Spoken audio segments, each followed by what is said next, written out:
Hello and a warm welcome back to the WenDirkCast. As always, we'll be discussing latest MFL updates, transfers, developments, and so much more that has gone on over the last week or so.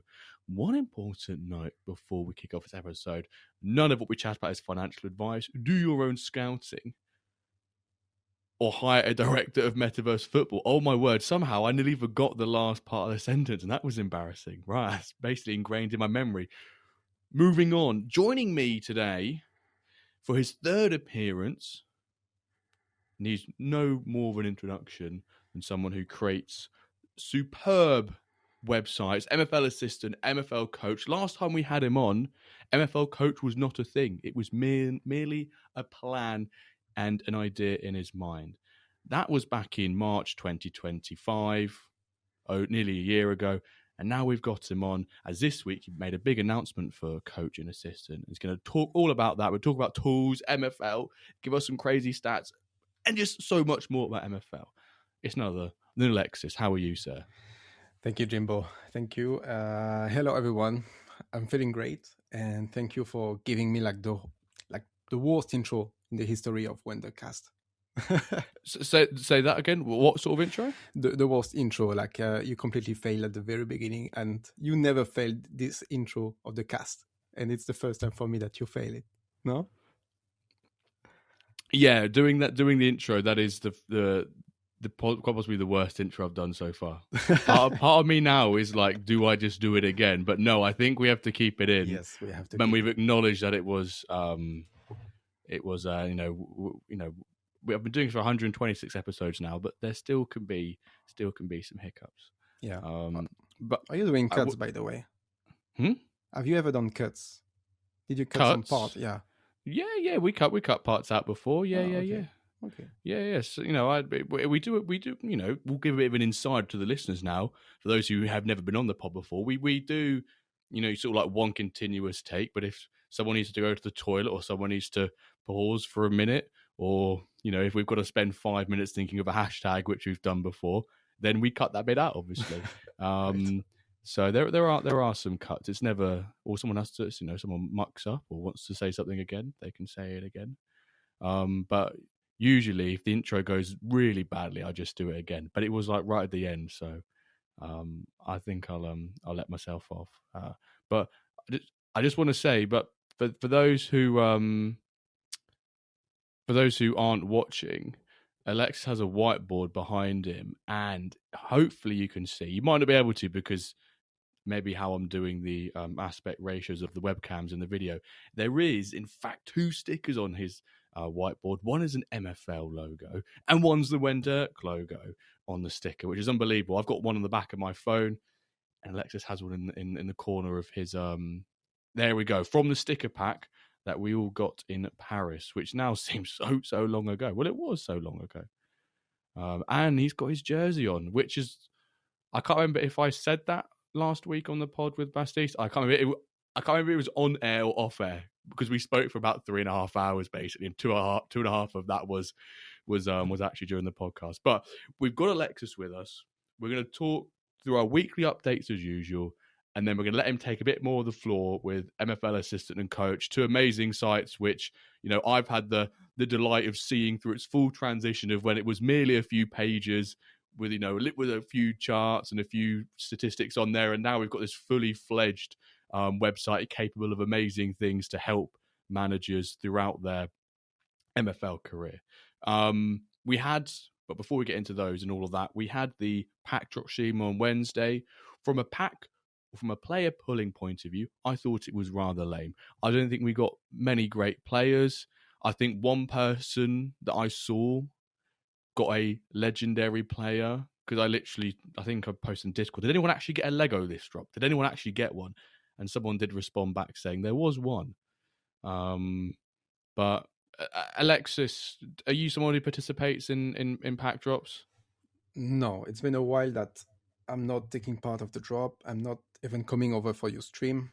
Oh my word! Because now it's like such a big crowd coming over into your stream then I'm afraid it's like too many people. It's speaking like too fast. There is too much happening in the chat. So I'm afraid of everything. I know.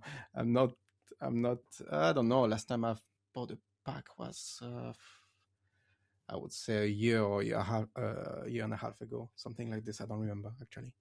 I was going to say, can you remember the exact pack? But your last words just then were, I can't remember. So I'm not going to ask you. No, I think it was a rare pack still, and I think it was disappointing. Oh, yeah. Yeah. Probably ever since you bought that rare pack, they've all been disappointing since. Well, actually, unless you bought them last summer, then I think value-wise, we're talking. Then they seemed better. But, the last, since October, I think, they've been pretty tough to justify the value for purchasing. I think the prices started to get down, to get lower in August, I would say. Like the peak was in July, something like this. Yeah. So since it's like quite harsh to buy some packs, and have good results with. Yeah. So I think I just get a limited or a kickoff now. Kickoff is based as I said it on the stream. It's the it's the same, or it's less money than buying a pint of beer or cider in England. So I'm like, well, actually, am I going to get the same enjoyment from the pack as I would a pint of beer? Yeah. Depends how long I'm drinking it for. If someone says me to down a drink, I probably get more enjoyment from the pack than I would with the beer. But by the way, I get the kickoff. Yeah. Talking about that, you remember that in Paris? Yes. I bought you a beer. Yeah. And then you drank it straight from the bottle, and it was a Belgian beer. And I don't think you're allowed to go to Belgium right now. I think, you're in the wanted papers in every city of Belgium, because I think you cannot drink a beer this way. Like none of the Belgians would accept a Belgian beer to be drunk like this. Actually, I think for me anyway, it seemed rude of me. Calva had some, I had some. Mathurin had some, and then I think Palmer, who was behind the camera, went, "Oh, just see it off, Jimbo." And I just went, "Yeah, why not?" Then in a rainy Paris day in late July, early July or late June, just and it is quite a strong beer as well. Maybe 8. I think it is like 7%, maybe. Yeah. That helped me with my walk to the underground and getting to Gare du Nord, I think it is. Yeah, the train station. A tremendous beer. And for those who want to see me downing that beer, go onto the YouTube channel and look for the Paris meetup vlog, because you can see it all there. Great video now. Amazing vlog, to go watch. But right, let's get into our moments of the week. I was saying to Alexis before, and just as a warm up to getting into the pod, I always, as a housekeeping bit, have to say what the structure and the agenda looks like to our guest. And Alexis simply went, "I listen every week, Jim, but I don't need to know this." I went, I fully respect that, but I just have to get into this. I have to warm myself up and say this. Otherwise, I can't actually start the podcast unless I've said this. So, moment of the week, Alexis. What is it for you? Moment of the week. It was like a short week, I would say, because not much activity with the mid-season break. Mm-hmm. There is the drop I don't really take part of. So what would be the moment of the week? Now, I would say that I was glad before tonight, because we are recording Sunday evening right now. And I was glad with the result of the cup qualification, because I had like 6 out of 9 clubs that got qualified after the group stage. And very nice. But after tonight, I got 4. I got 5 of them that got disqualified, and I have only 1 left in the race. So, is the one that's left in a decent tier of the cup, or is it? Yes, it's actually like the best level amongst the one that got qualified. So that's still okay. I would say still okay. Yeah, that's good. So, which team is that, name-wise? It's Ita Incubo. So, which is the Iron right now? Yeah, in Paraguay. Is that the Bulbasaur one? It's the Ectoplasma one. Oh, okay. I was the Gengar. Yeah. Gengar. Yeah. Because I knew you've got a few, and I was trying to figure out. You've got a Dragonite. Yes. Yeah, you got That's the best Dragonite. team, but this one Yeah. didn't get over the group stage. Yeah. Okay. Well, at least one of us on the podcast got some teams into the quarterfinals, but I would have really been relying on you because neither of my two teams even made out the group stage. No, really. So yeah, it's a horrific time for me this season. Were you focusing on the cup or not at all? More on the championship, maybe. Well, I'd say I was for the Wyverns. It's kind of a bit of both. I kind of rotate a bit in the cup, and if things start to go well, then I'll try and push for it, but I won't aggressively try and progress in it. But more times than not, it just falls my way. Whereas the Wentz and Worm team, they're currently doing all right. They've got a game in hand, I think, because they don't play. They're in an 11-man league, so if we were to win it, depending on goal difference, we're actually looking at it not depending on goal difference because I need to score 24 goals in my next game to come first. But I am technically joint first, but I'll end up being third. There'll be three of us on 28 points. And they went out of the cup group stage on goal difference by 1 goal, which was annoying. So that's frustrating, but they should be about 5th or 6th in the projections, but they're currently, potentially sitting joint first, joint second.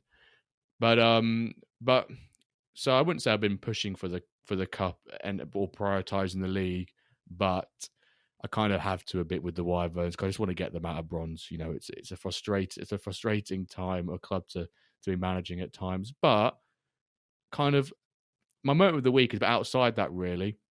It's probably actually the pack drop stream on Wednesday. I had a really, really great time. It was my moment of the week. I had all 3 of the Yorkshire TNXB boys, which they're probably thinking now, Jimbo's already mentioned the stream, but not said thank you to us Yorkshire TNXB boys because I was waiting for this moment because I knew you guys were my moment of the week. So I want to say a big thank you to Bruce, Adam, and Root for jumping on. It was a lot of fun, a lot of banter, much better this time when it comes to the swear words. Thank you, the 3 of you. I know on the community Christmas stream, just relentless C-bombs everywhere. So I was so glad there wasn't this time. But I did waggle my finger at them this time and say, you can't do it because we're on YouTube. And I think YouTube are a bit more strict with their moderation.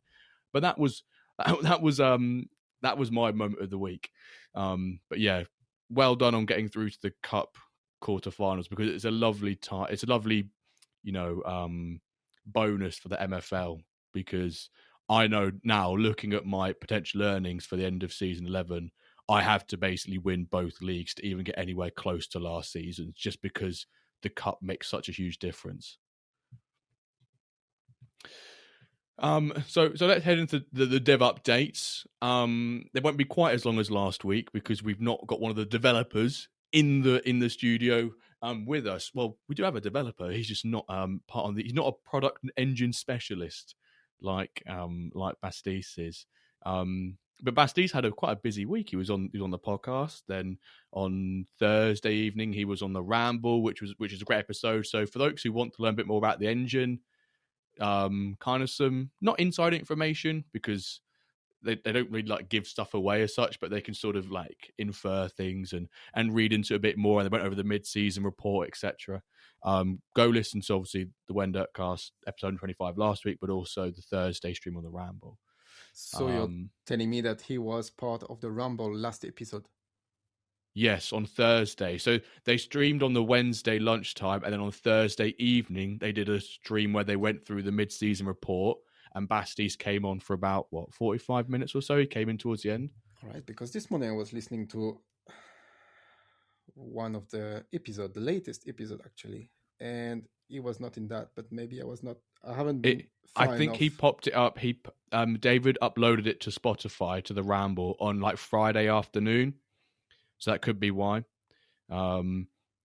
If you look on there, I'll have a look. 30th of January, and I've listened to the 41st minutes out of 2 hours 10. So maybe I'm not there yet. Yeah. So Bastiste isn't on from the start. He then joins them in the live stream later on. So all right, there you can get your double dose of Bastiste. So let's go through this week's dev update. Obviously, last week Basti's mentioned that there's a big sort of not overhaul, there's big improvements in refining defensive behavior to make it feel more realistic, alongside just general engine testing and visual improvement. So he says some of the key updates include improved marking, especially far from goal, allowing defenders to track opponents more effectively, enhanced marking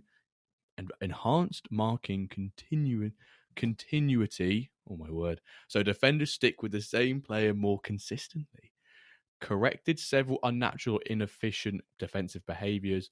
Adjusted goalkeeper behavior during saves, mainly tuning how they deflect the ball. Adjusted the frequency of dribble visual effects for smoother gameplay. The old flip flap and the elastico. I probably should say first, Alexis, how have you found Season 11's engine? You know, what how have you found it? How are you finding it, you know, so far in the season? And maybe how would you compare it to previous engines? No, I think it's exactly what Bastis have said, and a bit of what all the podcasters have said. Also, it's like the defenders are acting very weirdly, that it's hiding all the rest that has been improved. So that's the thing that is obvious. But out of that, I think I don't see much difference, because I haven't done much analysis, like looking at the matches. Actually, I'm more the kind of person looking at the stats after match, so I cannot see much differences. But I like the way that we've done 2 seasons with the same engine, which is like decent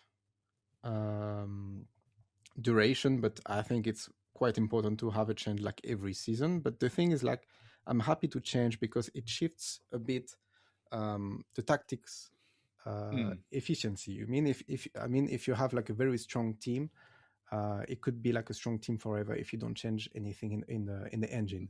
And I find the most interesting part of MFL is like you need to find like what is the new meta actually, because each season, if you change for a bit the engine version, you change some stuff inside of it, you have to look for the new meta, you have to look for the new way of playing, you have to look for to test some stuff and to make sure that you could be to be good again with your team. So I'm glad it's not a problem for me to have these issues with the defenders that we are currently having. It's like, okay, we have this thing in the engine, this is the state of the engine right now. So the thing is, like, I will try to do some tests and find what would be the way to overcome that, So I like the current engine. I wouldn't be like that critical. Of course, maybe it's something that should be fixed, but I like that there are some tweaks like this that you can put in place just to make sure that you can, let's say, find the solutions. And it's never ending stories. Like, it would be too easy if like the 352B would have been like super great like the whole time, like it was last summer. No, like it wouldn't have been interesting. Like everyone would have been playing this formation right now. And no, it's not. It has changed because now it's like the I would say 4-3-3. The 4-3-3. Yeah. For part of this, I think this season, but also in the last 3 seasons, particularly the last engine, the 2 seasons, season 9, season 10, 4-3-3, particularly the A and then the default one, seem pretty strong. Yeah, and even as just even in some of the formation meta part of MFL Coach showcases that, and when you look at the victory rates of particular formations, always at the top there, always at the top. So yeah, that's nice to have this way that some formation can changes like in the meta, that some formation can become super good and some others could be a bit less good. But then you have also like to work for a bit to understand the engine each time like we have a new version. But that's the thing, like maybe 2 seasons was too long and it was too many changes at once. So that's why it's could be frustrating for the people. Maybe I can understand that too. Yeah, I think for the most part, really, when looking at some of the let's call it the community's behaviours each match day since we've had this season engine, quite a big outrage towards the start, and it feels like a lot of people have sort of gone, well, let's just get on with it. We've got the engine, everyone's got the engine, let's knuckle down, adjust a few things, tweak a few things, some settings, have a little bit of a test around, play around with it. I understand. I fully appreciate that testing. One isn't always the most enjoyable part of MFL, depending on what manager you are, because it can be quite grueling. It can be, if you put the time in, you get a lot of reward. No sacrifice, no victory, and chance favors the prepared, as I like to say. And also, it does take some time. You have to run at least a match, and that takes X amount of time and rinse and repeat sort of thing. But I think some people have just sort of gone, right, let's just get to grips with it, change a few things. You're right about the meta piece. I think it's kind of like chasing the meta, but also it's figuring out what really doesn't work, and then how can I make sure I never have that experience. Like, what's the most common goal method? How can I play against that? Or what's a couple of, and usually there's a couple of settings which, if you have them on, your team performs, pretty worse over the long run. I found that, and this is my experience, obviously everyone's is different, which is why it's so great that everyone has a different experience. I run a 3-5-2-B. I have stupidly quick defenders, like on above average. I sometimes play a high line because that seems natural. I have a high line. I have more pace. I can get back. No. Awful idea. Just because it makes sense in the real world to have a high line with high defenders does not mean it makes any sense in MFL, which kind of goes against things, but it's why it's kind of great as well, because you have to think outside the box sometimes. So, if you had to put, Alex, I didn't get moment of the week. Out of 10, how was your week? I forgot to ask you. How was your week? But then it's 5. It's 5. Yeah, 5 because, as I say, like group stage, 6 teams, then quarterfinal, only one of them. But in championship, like after this break, I have like quite good results, and I shifted some tactics. I shifted some stuff, and I have good results for the two game days we've had so far. So yeah, 5 is fine. Okay, 5 is fine. Well, yeah. I'll go. I'm gonna go 7. Bang average 7. I had some okay progression this week. Didn't get through to the cup stage, but the Wyverns won their first 2 games in the league after the mid-season transfer window. So for me, so far, there hasn't been a mid-season engine change. I have to just say, by the way, I do not believe there is a change. I know there's not a change. I'm just saying that because I think it's funny to always say it before someone tells me there's not. You can see the engine version. I know. We want some names. Who? Well, Lucas had a go at me in the general chat because someone asked a question and Lucas was like, no, it doesn't change. Even if someone on stream does say it. I went, no, I never, I may have said it, but I don't believe it. You forget that when you do a pack drop stream, there are quite a few people that watch it, and some people might take what I say quite literally. So I have to just say, no, by the way, the engine doesn't change. It just might seem like it does. All right, there was the mid-season report, which the Ramble guys did a great piece on going through it. I think just really quickly to point out some of the things which people were expecting actually did come true. A lot of people thought that cards had an uptick this season. Basti alluded to it in the WenDirk pod last week. Don't know why I'm saying WenDirk pod like it's not this one. In the episode last week about yellow and red cards, if you look at the stats and the graphs in there, it does show an increase in uptick in yellow and red cards per division. The one which is quite stark, I think, is the Diamond Division. Diamond Division between Season 10 and Season 11 has seen nearly a 3x in the amount of red cards across the season so far, which we'll see if, if it is 3x come the end of the season. I believe there was 16 red cards in the whole of Diamond last season. There's now been 18 or 19 at halfway point. And then also cards per position. A lot of people saying that left mid, right mid, centre mid had been, racking up cards. And then you look at the graph and it, where some of the outlier positions which have crazy high bars compared to the rest, it's your left mid, right mid, and centre mid.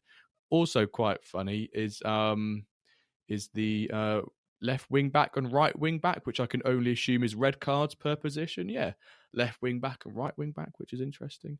But yeah, just to put some numbers on it, the multiplier from sort of season 10, season 11 on left mid, right mid, centre mid getting red cards per match is probably just over 2x. So 0.01 to 0.02, but it's still quite a big amount. So Alexis, have you had a chance to read the mid-season report? Any other key takes from you there?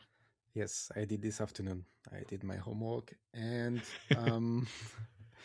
yes, but the thing is, like, by watching just few matches, it's funny that we all have the same feelings usually, and we all go in the same direction. And then when we see the mid-season report, we are all right, like talking about the defenders, about the red cards and stuff like this. So that's quite funny that even if you don't watch that many matches, you have the feeling of what's about with the new engine.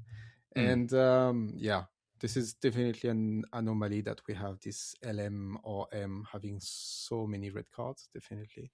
It's a bit weird, but it's fun. I mean, it's cool that they are aware of that and they will correct that. But if I have something to point out of this report is the usage of aggressivity. I don't know if you've seen that, and if I have the numbers in front of me. It's I'll get it. Aggressivity is used as balanced 71% of the time.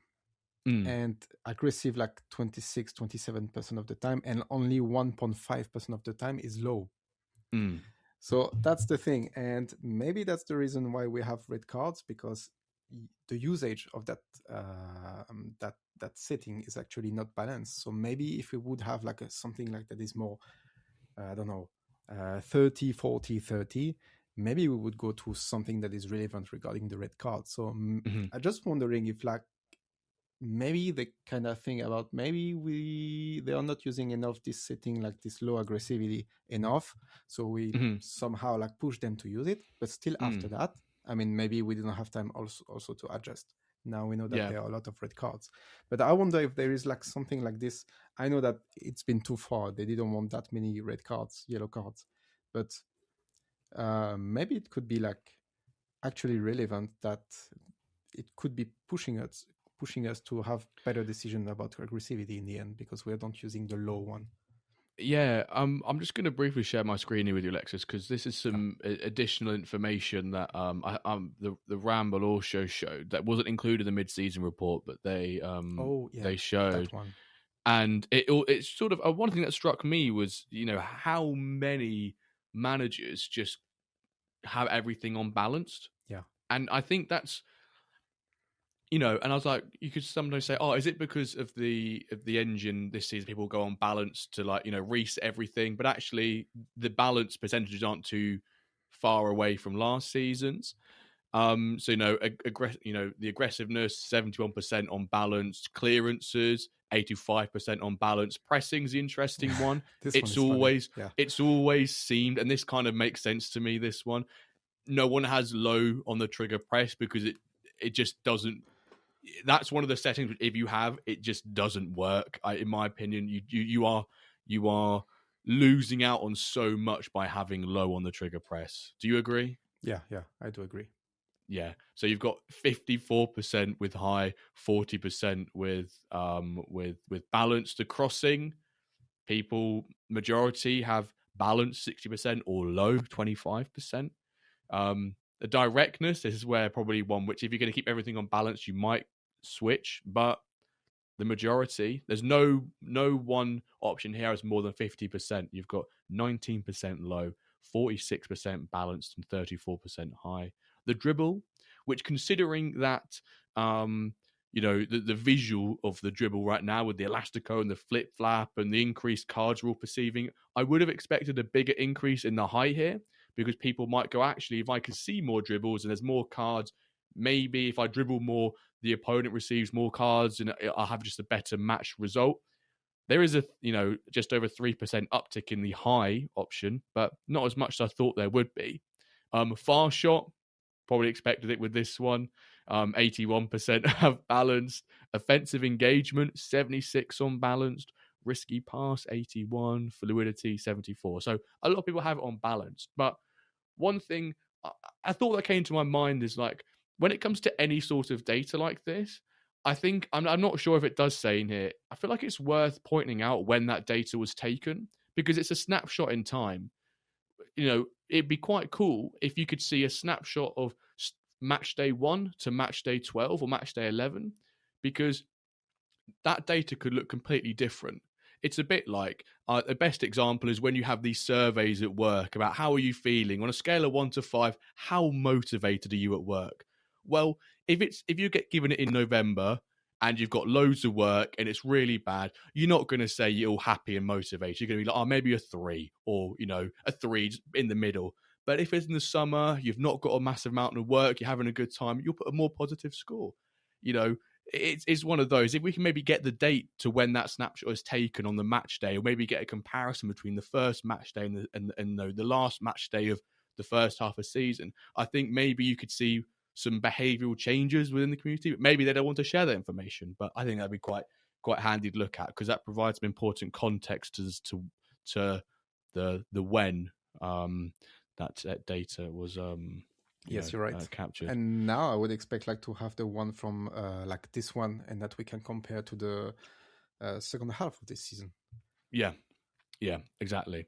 I said this one wouldn't take as long, but we are taking quite a bit with the dev update. Right, let's carry on. Let's make haste, make speed. After 149 days of gentle persistence from Snake, the block button is finally here. Blocking is available directly from your inbox or when rejecting an offer. My question to you, Alexis, have you blocked someone yet? Not yet, but I think we had some, let's say, annoying people regarding the offers at the beginning when the offers got released. But now they have disappeared. No? What do you think about it? Well, I don't really know, because I don't get many sort of like spam offers. And the only thing I can think of, there's the one main thing, is that no one wants my players because they're not good enough. So that's why people don't offer for me. That's why people don't offer for me. But I think there's a particular user, I'm not going to name names because it's not the place or the time to do so. But when people have contacted that person, that user has gone, actually, I didn't realize I was offering offers, like contracts or purchase offers from the same user. I just thought, I just didn't see the user column and just offered. It's just coincidence. Take that with a pinch of salt, whether you think that's an excuse or not. But, we believe it. It's a pretty, just reasoning. But yeah, I don't think I have a problem with people doing that. But apparently I've not got many good players people to offer on. So, all right. Or maybe they are not listed. That's why. Do you list your players by default? I don't list my players, but you don't have to list. People might be doing some. Well, yeah, that's a good point. Yeah, I list a couple, but obviously it gives them more visibility if they're listed. Yeah, they are less visible if they are not listed, even if it's like for 3 times the price. There was some infrastructure migration. The website was down for a bit, which people were like, "Oh my word, the website's down." Even though there was an announcement last Friday, and there was one of the scrolling banners had it on, but I think many people didn't even acknowledge that. I think if you're going to have a bit of maintenance and to prevent people from going, this was I never told about this. A bit like we have in pre-season when you've got the yellow banner or the red banner top of the bottom, put that on there and be like, right, maintenance for 7-8 hours happening in 10 hours time. People will see that then. But as expected, people were worried about if their transfer window was going to be extended or what the time was, or if their training was going to happen. And everyone goes, well, I'll get my training. And then everyone gets no training anyway, because everyone's progression is poo. Sorry. This is exactly when you see that we are completely addicted to the progression. Even if it's like 2 hours later, we cannot stand it. I get up in the morning, look at my progression. I'm like, yes, today will be a good day. And then I'm like, oh, maybe tomorrow will be a good day. And then the last bit, continued work. Ability to change your email address is now live. And club delegation continues to be tested, and several minor improvements have been made this week, including after the maintenance, they dropped the staff tab on your club page, which I kind of found interesting that people were very confused what that was. They clearly don't read the dev updates, because the week before there was there was a screenshot showing that exact tab and what is held within it. And some people thought we might have to go buy retired players for stuff. No. I think that was Johnny, bless your heart. Not retired players, Johnny. It's for the club delegation happening. Do we think season 12, Alexis? Do we think that's when club delegation arrives? Yes. Would you put money on it?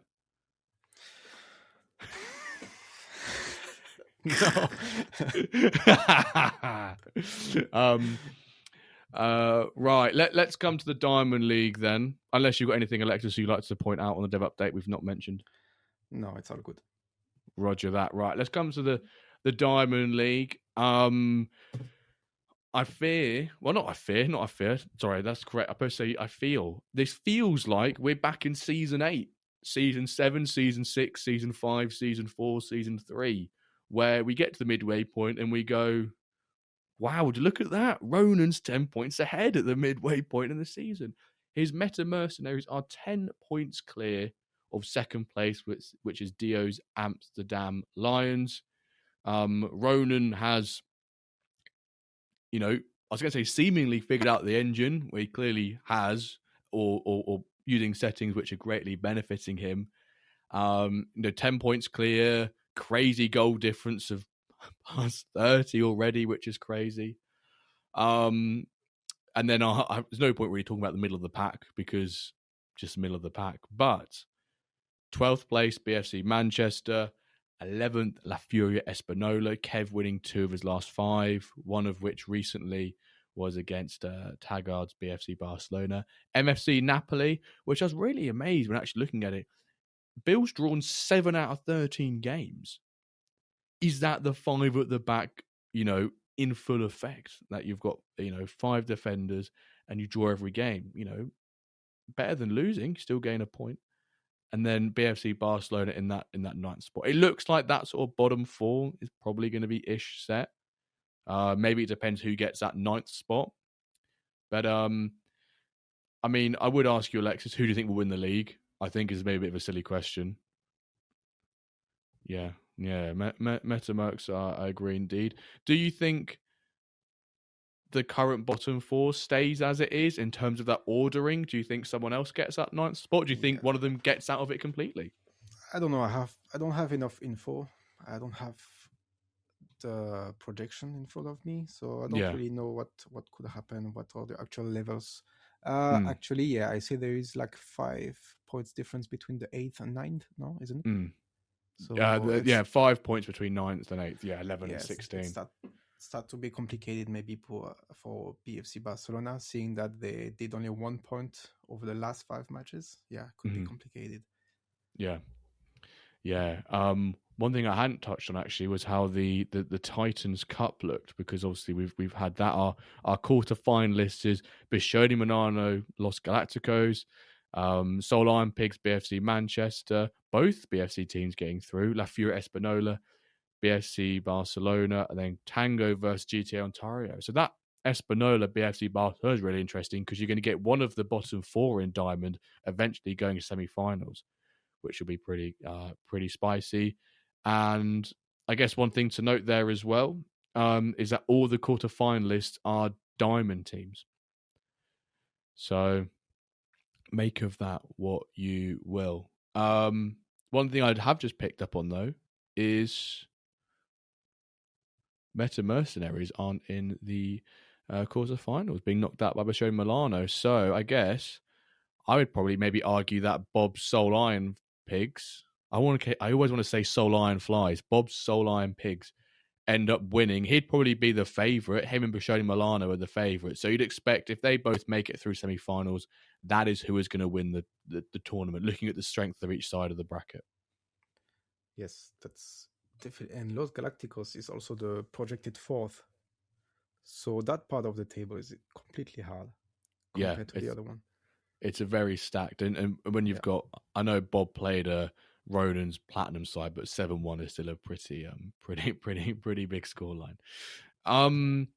Right, let's come on to the marketplace stuff, which as always, I have to introduce our newest splash of the week, which is it's a United States It's an American player. I'm about to say an English player when I looked at the name and realised it's actually from America.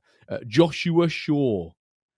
Could he be Luke Shaw's more offensive brother? Because this bloke plays left mid, left wing rather than left back. He's 93 rated for $950 United States dollars. 28 years old, left mid, left wing, as I said. Here is stats: 84 pace, 83 shooting, 97 passing, 93 dribbling, 88 defending, and 85 physical. Being sold by Vogon, part of the German meta squad, and being bought by Scotto. So congrats, Scotto, on the purchase and being this week's Splash of the Week, but also congrats to Vogon for being $950 better off, minus the fees, of course, minus the fees. And progression wise, he started off as an 85, I think, and he's now a 93 within 1, 2, 3, 4, currently 5 seasons. So, and he's 28. You said, right? He's 28. Yeah, he's 28. So, could he become an ultimate? Potentially. He has switched teams. He was on Vogon's gold side, but now he has gone to, I'm assuming this is Scotto's team as well. Scotto's Sardinia FC in gold, which has a background in it. So I'm appalled. And actually thinking about this, he's second in gold. Is this the I can't think of the phrase I'm trying to say here. Is this the best club at MFL with a logo? I'll have to do some fact checking. I'm pretty sure there's no one in plat with a logo. And now he's second in gold. So is there someone who's in gold 1, 2, 3, or 4 with a background, or is there a platinum team with a background? This is when I find out that he's the highest ranked backgrounded it's complicated to say. backgrounded logo team. No, I lie. Hertha Platinum 3X. That has a background. In Platinum League 1, they have a background. Otherwise, it would be this team. Oh, there's a team in Plat with a background. What are we doing? What has this all come to? I don't even know that actually Hertha's. I'm pretty sure that was an XBIX side, no? Oh, it keeps floating between them. That's probably because he can't own. You're talking about the 3X team, right? Yeah. The background is black. Does it count? On my screen, it's navy blue. That's blue. Blue. Yeah. That. Okay. Yeah. So I'm not going to count that, unfortunately. As a non-background, that's wholeheartedly a background for me. Sorry, Hertha or XVIX, please get rid of it. Right, let's come on to some community questions. As always, we love to hear your questions, statements, rants, raves, anything MFL or non-MFL related.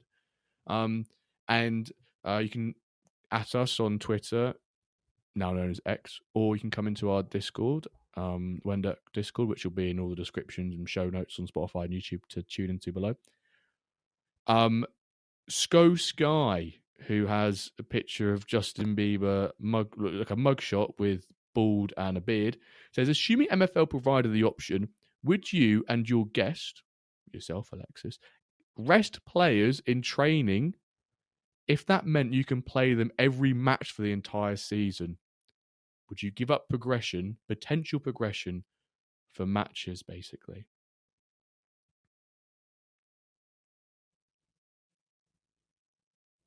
Yeah, I think so. I think so as well.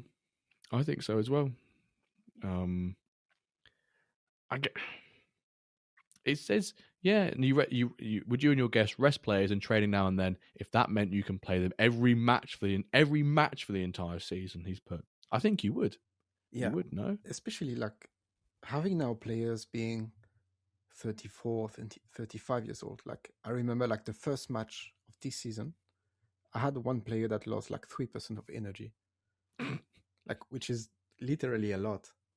Yeah. And I was like, okay, so it means like it was supposed to be in my 11. So I was thinking like, what does it mean that I have to play one game on two right now? Like usually I have like 18 players in my squads, and it's Yeah. always complete, and the rotation is very limited. And with the red cards now, it's already complicated. Yeah. But seeing that if you have someone that is like 35, 36 years old, and seeing that it can lose like 3-4% of energy for one match, I was like, okay, so now the game is different. Maybe we have to play with like 20, 22 players actually. Mm. Yeah, I agree with you. And actually, someone answered in the Discord. Mike 778 said extra games would probably make up for the XP. Extra games would probably make up the XP as you can run a smaller squad. Old guys with low progression would be a no brainer as well.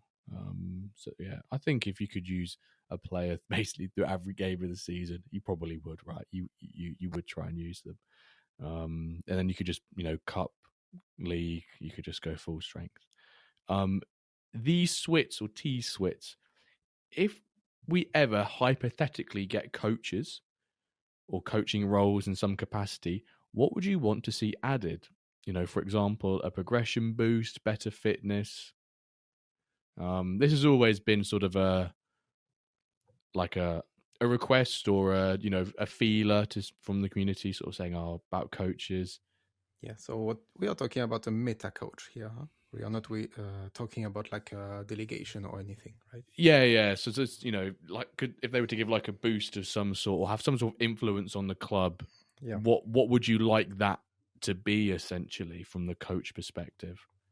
Whether it be in their examples, they've got a progression boost, better fitness, I guess maybe like stat boost. I don't Yeah, I really know. think at first we can have something relate like similar to the captaincy, maybe could be Mm, something like this, but indeed like maybe progression also, that you could have I don't know, like a coach that is more dedicated to offensive players. So maybe the offensive player would be um, have more progression compared to the defender or something like this potentially. mm, Yeah, but indeed it could be a very interesting thing to have like different profiles of coaches, and yeah. to allocate one to your squad. Yeah.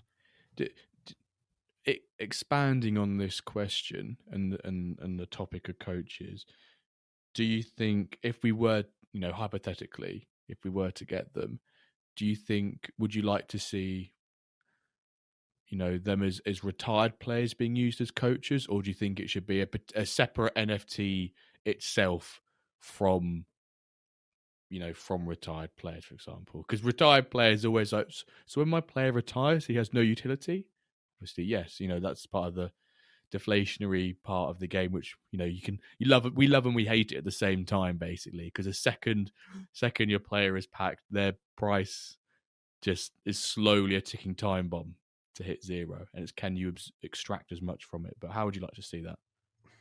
Yeah, I think a completely different system, I would say. Oh, yeah.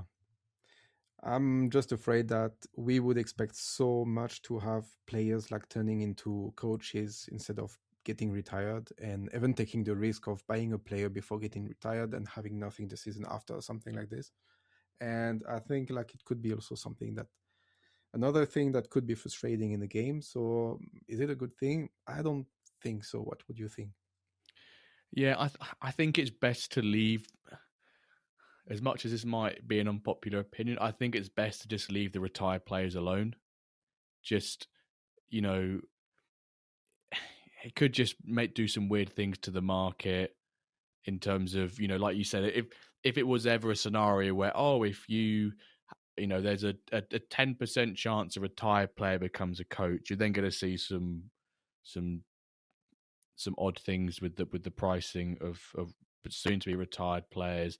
And the marketplace is still figuring out how to price those players anyway. Obviously they're a lot less because they've got, their use by or best before date is very soon approaching, but also their utility in terms of that final season. Yes, you get 3 seasons out of them still, but that red symbol, you are hit hard, like you've experienced with the fatigue. You do get hit quite a bit with it, where they lose a lot of fatigue and they regain slur as well. And it, just leave them how they are. it'd be something else. It'd be separate. It would be its own NFT class. But coming back to the original question, what you'd like to see added through coaches, maybe something fitness related could be interesting. Progression boost.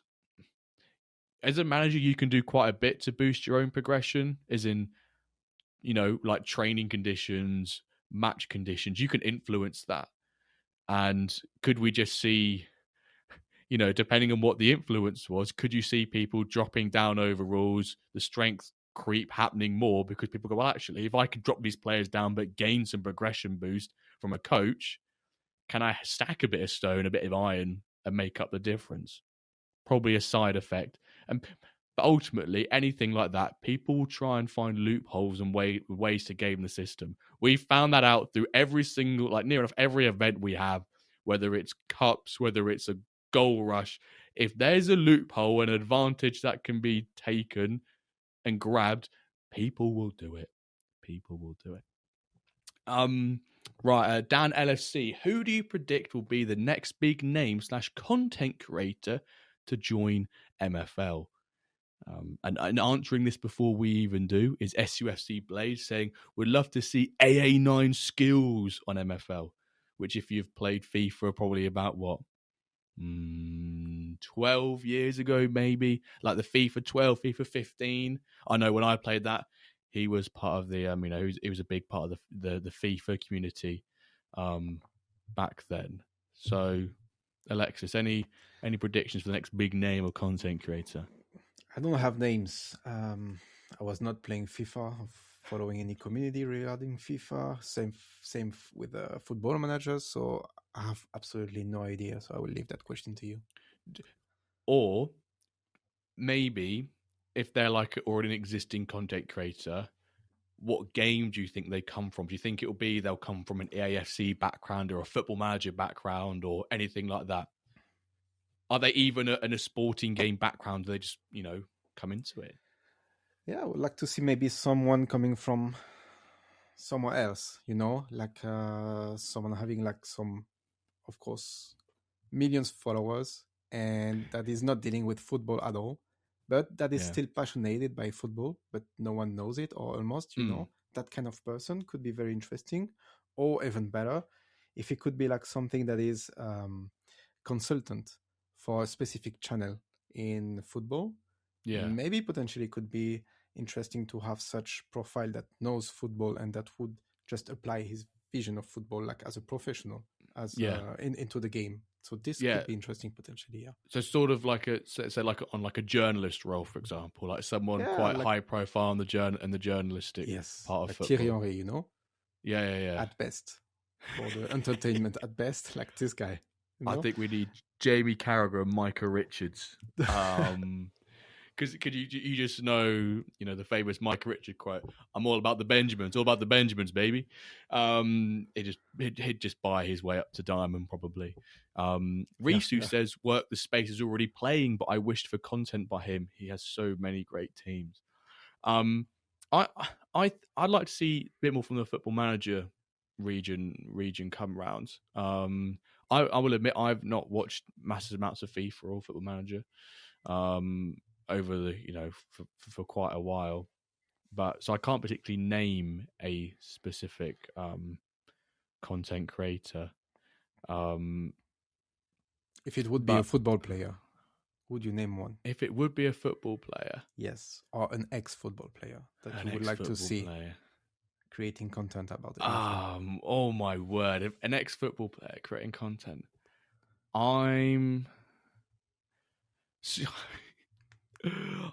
Part of me wants to say this obviously it's got to have Norwich, connections to it. Sebastian Bassong, the Cameroonian centre back we used to have. Something about him just I just reckon he'd be a good laugh. He'd be a good laugh. And but he wants someone with a bit more of like an analytical mindset, not playing for just playing for fun, but playing because they want to win as well.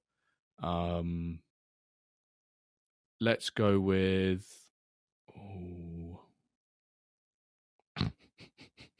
I can't not think of Norwich players. I just have to always think of Norwich players. No, we won't think of Norwich players. Who are we going to go for? Someone who's retired. It's something that John Terry would get into, wouldn't it? He'd just be like, John Terry and his history of NFTs isn't great. That's when we know things. That's when we know things aren't going great. If John Terry gets involved in MFL, I'll sell him a few players on. He's got a big wage. Let's. I want to say Micah Richards. I'd love to see Micah Richards play MFL. You just knew it'd be pure chaos. There would be no analytical thinking behind what he's doing at all. Actually, folks, and we're going to make this week's hashtag of the week. Whether it be a current player, a retired player, who would you like to see play MFL? Footballer, coach. We can even go for the content creator side as well. But for many of those options, who would you like to see play MFL? So I go like hashtag Micah Richards. That's the hashtag, Micah Richards. Hashtag Micah Richards. Okay. Trying to think of. I reckon James Maddison would play MFL. I think he's a big fan of FIFA and those sort of games. But is it too much down the managerial side rather than the casual, relaxing playing game of FIFA side? You've got to have a little bit more into it. The problem is like all the good ex-players that we know that have good analytical insights. They are still in activity in football, like somewhere. They're a sport they're a director coach or something. Like yeah. They're either a sporting director or a coach or an assistant coach or something along those lines, aren't they?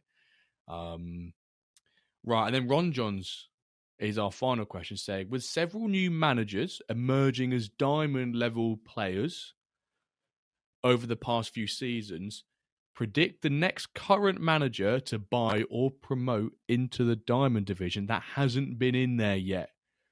It says, do you think we have any new managers not currently playing that make it to diamond before end of the year? How many?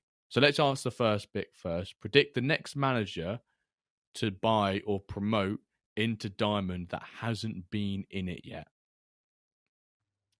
Yeah. I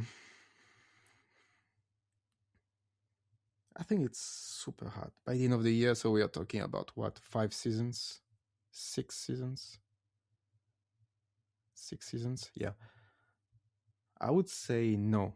I would say maybe some of the people from Plat or from Gold would evolve and that it might change in Diamond and we'll have some new people in Diamond, but not new players, if it was the question.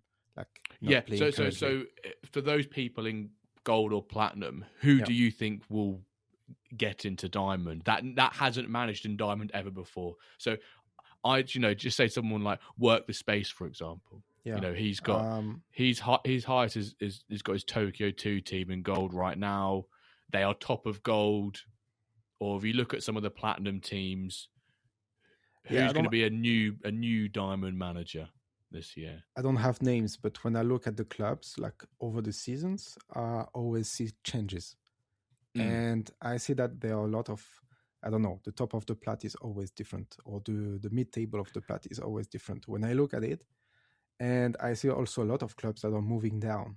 So naturally, you'll have some new that will move up, and it looks like it's changing a lot. So within a year, definitely you can have like someone new that could perform well in Plat, arrive in Plat, perform well in there, and do 1 season in Diamond. So if it's amongst the players that are already playing MFL, yeah, definitely you could have like 3-4 players within a year, I think. And I think actually when looking at this a bit more and looking at the Platinum League and who's like top half of Platinum League in both divisions, a lot of it is just secondary clubs of Diamond managers, like your Dios, your Ronans, those sort of managers who you're like, well, actually, they've already, or people who already existed, who already managed in Diamond, like Dio. I'm sorry, not like Frag, like Sturgeonator, those sort of things. I'm just looking at some of these now. You've got the likes of Obi-Wan or Noe or something balling. To see one of them in there would be great.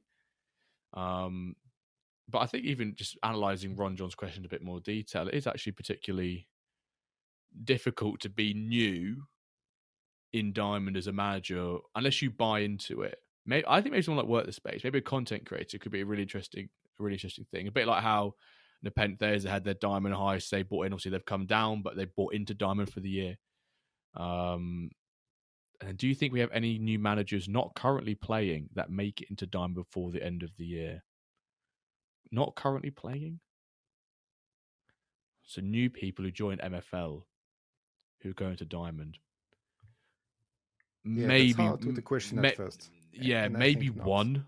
Maybe one. I mean, when have we seen this happen before? I guess Net buying into Diamond Heist, Akane. Yeah. That's like one a year so far. Bob and Net would be last year because Bob promoted his way up there. I'm pretty sure. Did he buy his? He didn't buy. I don't think he bought the car. I think he promoted his way up there. And we had some more. No, there was this Marseille club. It got bought in Diamond, no? And then it was Vogon that bought it and changed the name into Bouillabaisse or something like this. No? Maybe it was already in Plat. I don't remember if it was still in Diamond or if it was. I don't think you get more than two people who aren't playing MFL right now that then join and become part of Diamond because it is such an investment to be in there. Yeah, that's the thing. Right, they are all of our community questions we've had. You've survived the community questions, Alexis. Unless you, as part of the community, also have a question. No, I don't have a question. Right, so thank you everyone for your questions. Remember the hashtag of this week is hashtag a current or retired football player or coach or whatever who you would like to see play MFL. So hashtag Micah Richards and then yourself, Alexis. Yeah, but it's gonna be probably a French player that you might not know. I'll bleep it when you say it anyway. We don't swear on the podcast.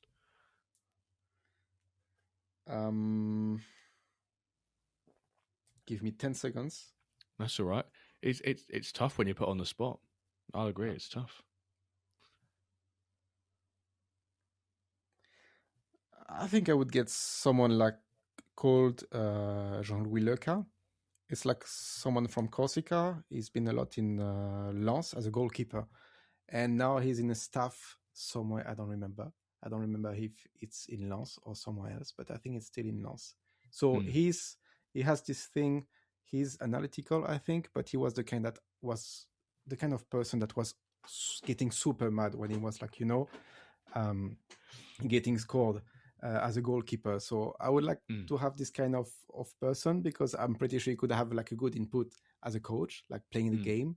And I'm not even sure how he could react when he would lose a game or something like this. So I would choose that person, I think. Yeah. Okay. Interesting. So now we move on to our main topic, which I guess is yourself, Alexis, MFL Assistant MFL Coach, everything around that. We'll talk maybe more about some other tools and the use of them and how to get the most out of them and the future of them. So just, for added context here, now you've got MFL Coach, MFL Assistant. Assistant's been around for 3 years now. Yes, a bit more than 2 years, yeah. Yeah, over 2 years, somewhere in between 2 and 3 years. MFL Coach, when you last came on, was, you said this was in the works and it came out sort of in the summertime. Talk to us what's happened since you last came on with Coach and how has everything sort of developed and moved on, and then, or you could even start with the announcement you told us this week. Yes. Okay. Give me just a sec because my battery will. Oh, that's all right. You can put your charger in. We don't want you going off. So what's going on? Yes, I've been told several times over the 2 years that I should launch a kind of premium on the apps that Mm-hmm. I have launched so far, on the different features I've launched. Yep. And we were discussing about that with Bastis before he get hired, before I know actually, because I was like, I wanted some insight about like the design of how it could look like. So this is this news from me that, yeah, I'm launching like a premium beta, I would say. Yeah. And the purpose is like to shape a potential premium that could exist, I don't know, from next May, because now how it's made is like everyone who makes a donation of even €1, or it's dollars or euro, I don't remember, but on Buy Me a Coffee, would get the access to this premium beta until the 1st of May. And there is like just very few additional features now by being premium. But the idea is that it's like whoever want to get into the premium, just donation of €1, and then you will get enrolled into it. Mm-hmm. And you will have access to these features. And the purpose is like to create also a group that could give like a feedback about what is nice to be premium, what is very like represent a big constraint as a premium, and if you're not premium, it could be very problematic for the usage of the app. So yeah, that's the like for the next 3 months to create this group, to try to build up like how it could look like, and if it's not a good thing, it won't go live. If it's a good thing, we'll go and we'll shape it like better. But that's the idea, to create that group of person and to launch this premium beta. Yeah. Well, first of all, congrats on the announcement. I think it's you put a lot of hard work and I guess and money as well into sort of like the infrastructure side, because you don't, as much as you do it for free to an extent, there are costs involved. So I think you're also doing a very sensible thing with sort of like the trialing of it, as well. And because I think you're right. I'm glad you've made this move, because you do offer so much functionality and information on there, whether it's data, whether it's helping people with their squad builder, the match planner, so much time being saved, but also extra information that you can use to become a better manager in MFL. And actually, what is one of the things I'm pretty sure when we spoke off air last episode, we had you on with MFL Coach, was like, oh, you have the formation stuff, and it was like, is this information which should be behind a paywall, or are we going to see just everyone run the same formations? Is it too much information being inside into the engine? Do you have any stats on like how many people utilize and view each of the websites? Yes. At first, if I may, I just wanted like to describe a bit how I want to shape the premium. I just want to do Of course, yeah, to of say course, 2 sentences about it, of course. because the purpose is not also to block like the usage of the app for most of the users that doesn't want the premium. The aim at first is like to all the features that we are having currently will still be available, or maybe some very small part will be restricted so in the future, but most of them will remain to be exactly the same and accessible for the non-premium. It's just like the idea is like I want to create this, let's say, premium thing for the like hardcore players, like managers, the one that are doing like very strong trading, for example, the one that are I don't know, having a lot of clubs also, but for all the let's say smaller managers, like wanting to play nicely, still doing like to scout accordingly to the number of clubs that they are having. And for the purpose is not to block these users, and to make all the features still available for this pool of players, that it's not like a blockage to not have a premium for them, because it wouldn't be relevant also to be part of a premium if you're, let's say, like a smaller player. So the target of this premium is really for big managers that could feel the need to have them. So I just wanted to highlight that.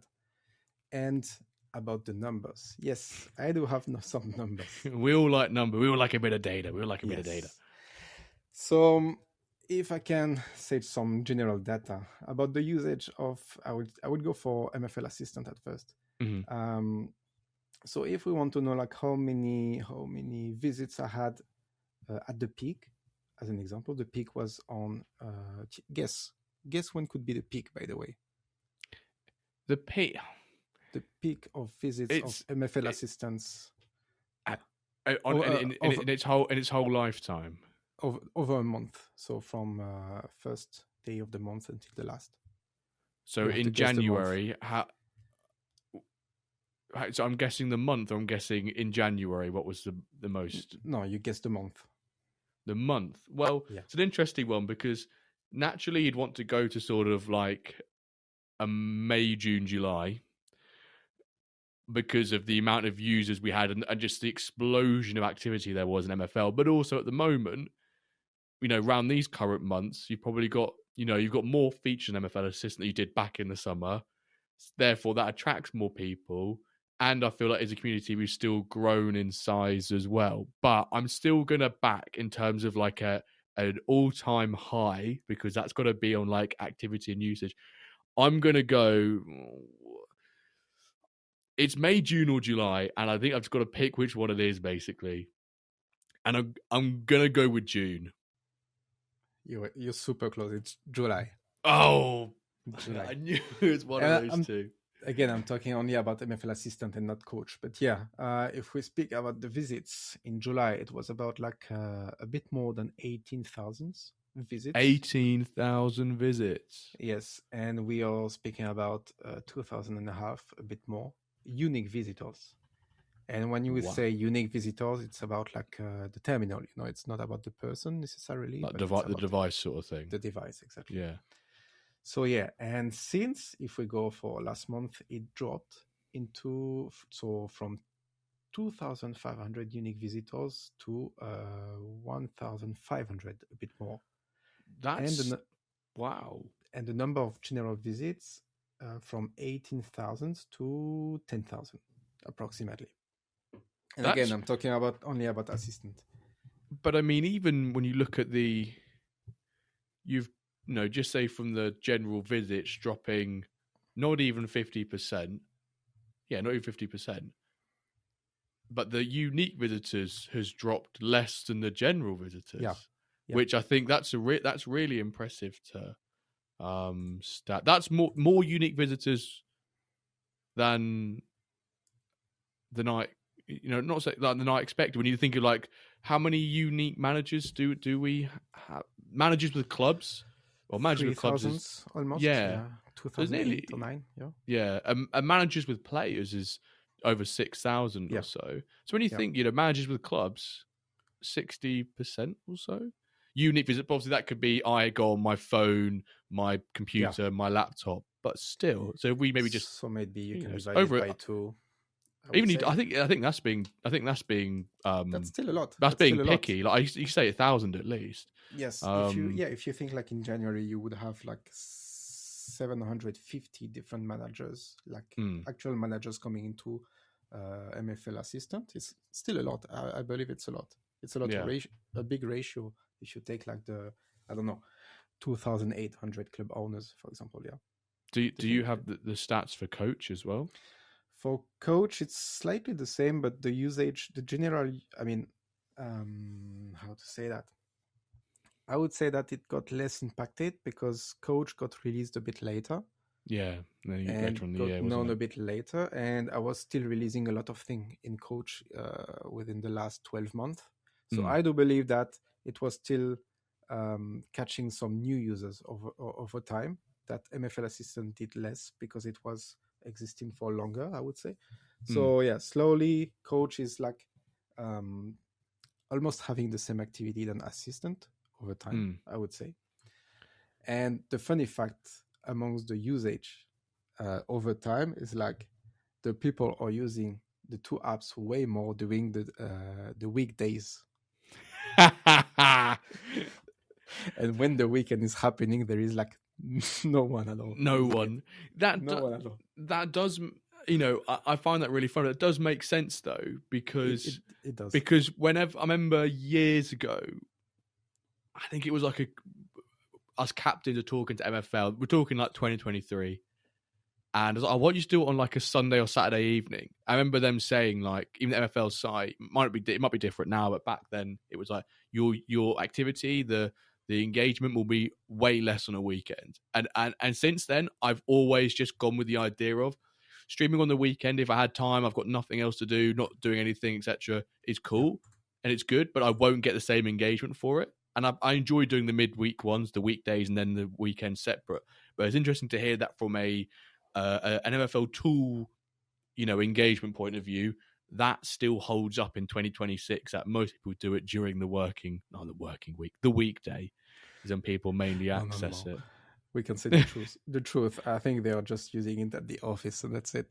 Yeah, in their lunch break or at breakfast, but that's what a lot of people do. Yeah. In their spare time. Whereas the weekend, you've got, you've got a lot of spare time to do things with friends and family. Or you've got your activities. Whereas I feel like people do a lot more of that sort of like testing and stuff during the week. So it doesn't surprise me, but it's funny to still see that's what's happening. Yeah, there is like, the whole activity, you could have guessed it before, I think, because it's all relevant. Like you check like the current season, for example, like coach is used at the same level during the whole first part of the season. Like it's about, I don't know, right now, I would say about unique visitors, about 120 per day. During the first part of the season, and then there is like the mid-season break with the drop, and the number of users during that break is like halved. So it's all logical, when you have like a break between two seasons, it's the same. Coach is not used that much, and assistant is like the same, constantly used like the whole part of the season. But when there is a drop, it's the opposite. There is like a peak in usage, because that the people will get, I don't know, the pricing of the player or something like this, I guess. Yeah. So the whole usage of it is like extremely logical according to the, the cycles of MFL and the seasoning. Yeah. A very quick, but I think funny question. So MFL Assistant's sort of like character is yourself. No, right? It's not. It's not yourself, but is it supposed to look like yourself? All right. Okay. Okay, because it looks like yourself, with it's with not the hair. planned, No. It's not planned. Okay, because my next question was going to be, well, who's the bald guy in MFL Coach supposed to be? but it seems like MFL Assistant is not supposed to be a character portraying you. No, it's not supposed to. No, because he's got sort of like the longish hairs flicked to the side, which you're currently rocking that look. So that's what I maybe thought it was you, but no, okay, maybe not. It was not in the plan. And in the Paris event, I was at the beginning planning to have like the same suit in black and having like a blue shirt, and I was like, okay, maybe if I do that, the people will think that I just create a logo of myself or a character of myself. Mr. MFL Assistant, Mr. Assistant, we'd end up calling you. Yeah. With all of the features you've got within both websites or both sites, are they features that you as an MFL user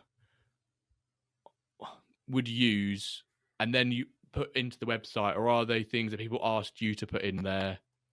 Was the formation meta something that you were interested in and you maybe looked at before, and then you put it onto MFL Coach for other people to see? If that makes sense. Yeah, I would say for most of them, it was about like, I need this feature, so I will build it, I think. Yeah. And then of course, a lot of people like was giving feedbacks, and it helped me a lot, like to shape each of them in the end. Yeah. But I think just thinking right now, and I have in front of them. But like the main module as it could exist, I think it was from my idea, but then it sometimes completely changed based on the feedbacks that I could have had. And so I would say like the first idea would be me, and then I would say a big 50% is like the feedback that is helping to shape like each of the models. Yeah. Because, prior to him getting into the MFL team and getting his role, Bastille was obviously a community builder as well, MFL manager, and his projections, which are now been integrated into and into MFL Coach, or both? They're in both. Both, actually. They're in both. Yeah, they're in Yeah. both. I should have just said in your websites in Coach and Assistant. And is it quite nice having someone who used to be a builder in the MFL team now? Is there like a little bit of a direct link? Can you can he provide information to help you build things, or is there no difference there? I just feel like maybe you've got a man on the inside now who can if you say, oh, I really want to try and get hold of this data to put available on the website, is that something that's ever happened, or am I just being crazy, thinking too much about it? So you're more talking about the link we could have still now?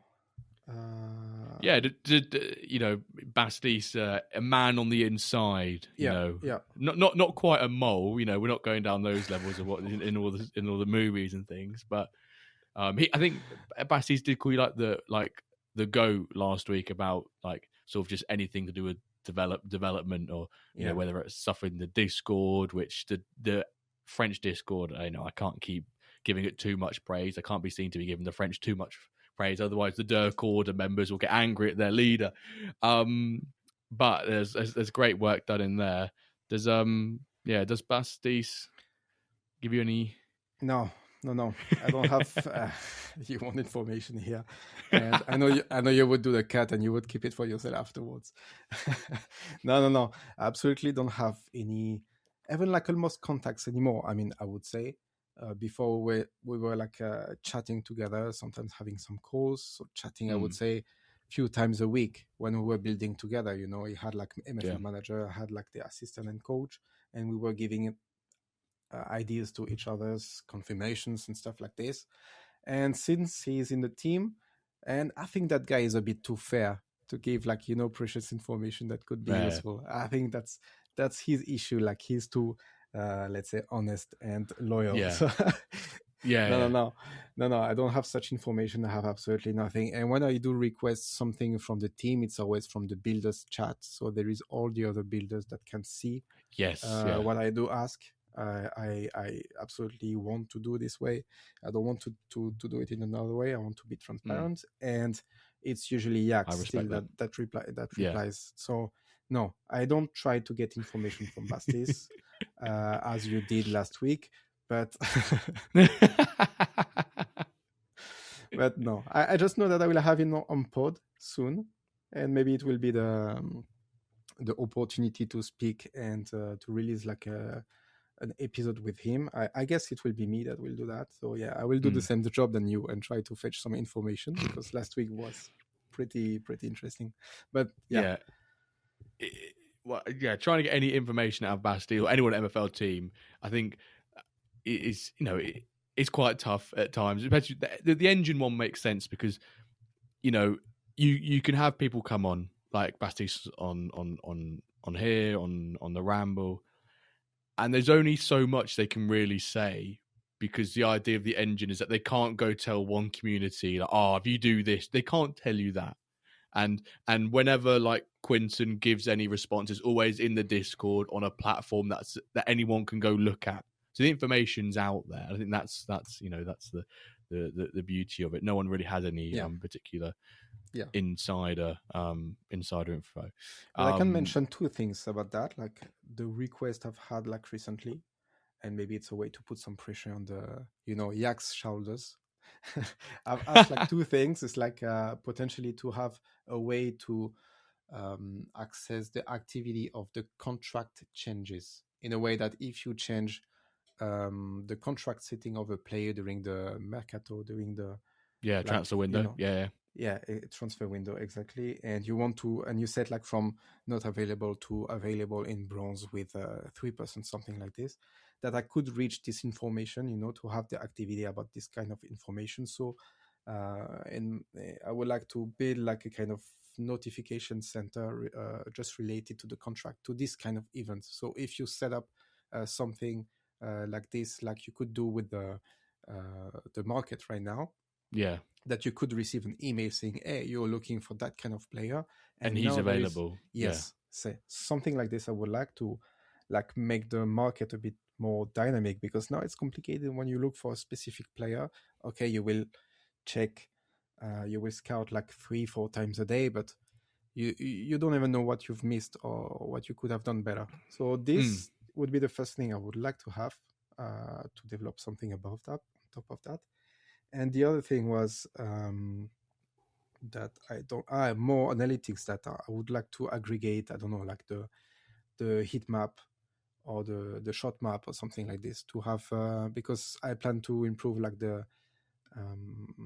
don't even remember the name of the module that is, tactic analytics or something like this. I don't remember. Tactical An analysis. MFL coach is tactical Yes, analysis. exactly. Yeah. Tactical analysis. I want to improve that one in the next month. So I would like to have more data to include. Yeah. Yeah. God, what is there anything, is there anything else that's in the works, or is it just what those two you've mentioned there? Because you said those ones are putting more pressure on Jax's shoulder. Well, the first one anyway. Is there anything else that you want to? Is there anything that you want to build that like you can't right now, or what? Out of these two things, no, not really. I have many improvements to do. I don't plan to do like any new feature, like major feature, like page, because I have plenty of them right now, and I think they are just meant to be improved. So I still have some few stuff to do, like on the squad builders, on the match planners and stuff like this. So out of these two things that I cannot do right now, from technical perspective, no, I don't have like major thing to add right now. I will just improve the features, and then I will see later. I don't want to think about that now, but maybe tomorrow I will have a new idea. I don't know. But so far, no, it's fine. Unless you have one for me. Well, not a feature right now off the top of my head.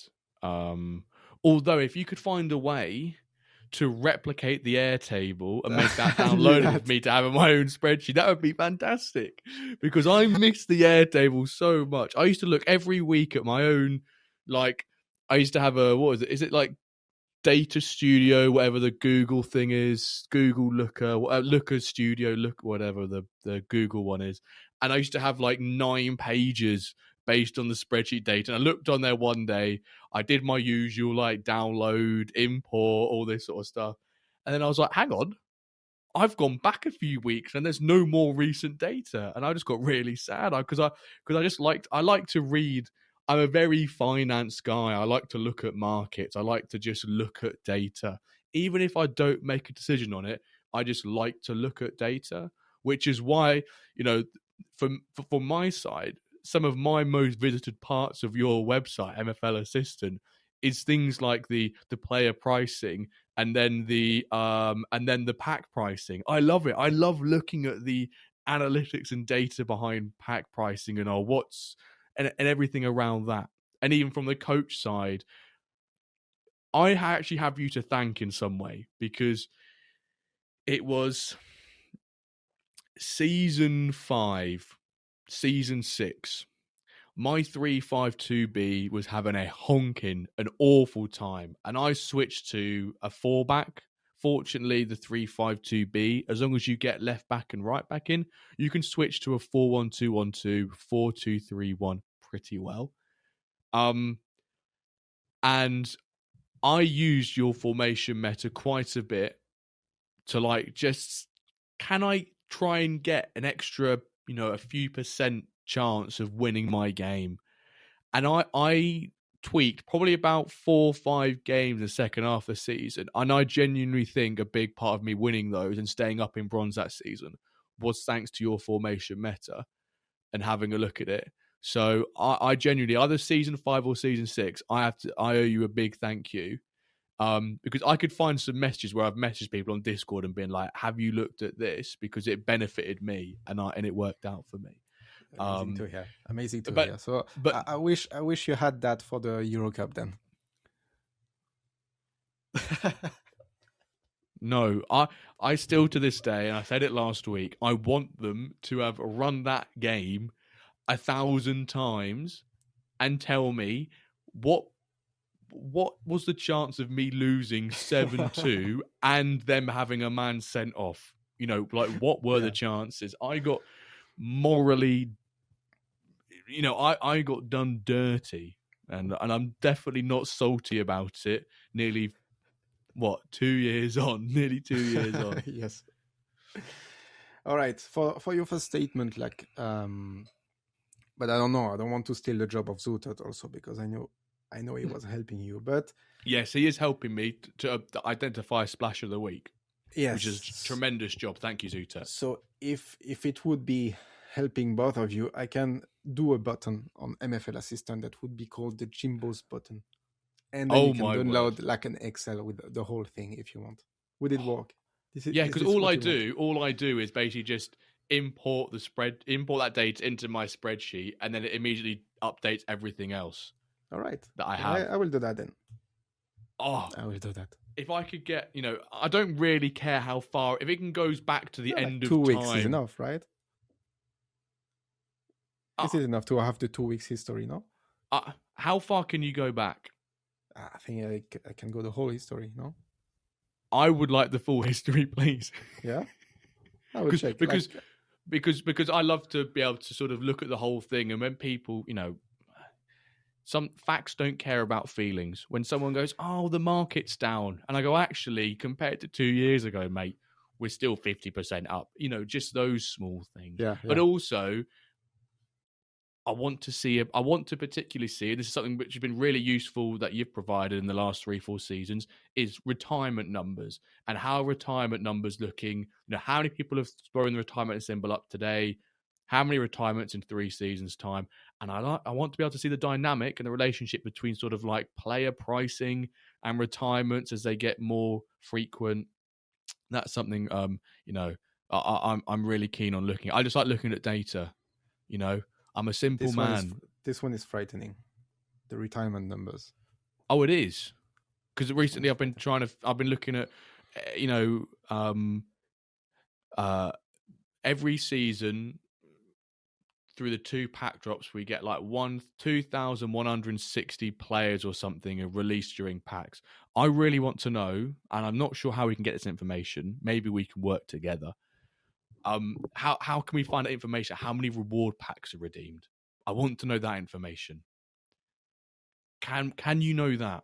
Because then we can start figuring out realistically how many players are coming into the game and then how many going out, and we can start doing these cool bar charts and figuring it out. But can you figure out how many are redeemed? I think I can try to have that. Yeah, could be. Because and it could be even interesting to know if that player comes from like a drop pack, or like if any player comes from a drop pack or anything. Because you can calculate the drop pack one, because you know how many players are in each pack and how many packs are available each pack drop. So you know how many in season, but we know that so many more players are injected into the ecosystem via rewards compared to pack drop packs. We just know that for a fact because people buy thousands of common reward packs. I'm never fetching the data from the blockchain itself. I'm always using from the API of MFL. So I don't know how complicated it could be, if it's feasible quite easily, but I will think about that. At first I will do your button with your cells and then we'll see. But it will be as a premium. I'm sorry, Jimbo. and it's just one elevated level where I have to pay like $50 a month to access this. It's just only for that button. No, I love that. And obviously I'm a big fan of maps, but I'm fixing it. If it's the question. I think it got fixed because like I applied something like 2 days ago. I think this is what you want to talk about. Like the city were never right on any player, any manager. Yeah, there's nothing in Norwich, nothing at all. Yes, and I fixed something like 2 days ago. So normally the cities should be okay. Where is Norwich again? Are you more in the north or in the south? Yeah, in the south. If you look at England, where it bulges on the right-hand side, we're like in the top middle of that. Oh, whoa! No swearing, please. No swearing. It's north of Ipswich. To the west, if you look at King's Lynn and Lowestoft in the middle of there, you can sort of see where there's a bit of an urban area. We're in the middle of there. That's Norwich there. Okay, indeed, I can, cannot. if you want, I can give you the exact coordinates for the football stadium, because that'd be really cool. I can give you the exact coordinates for the football stadium.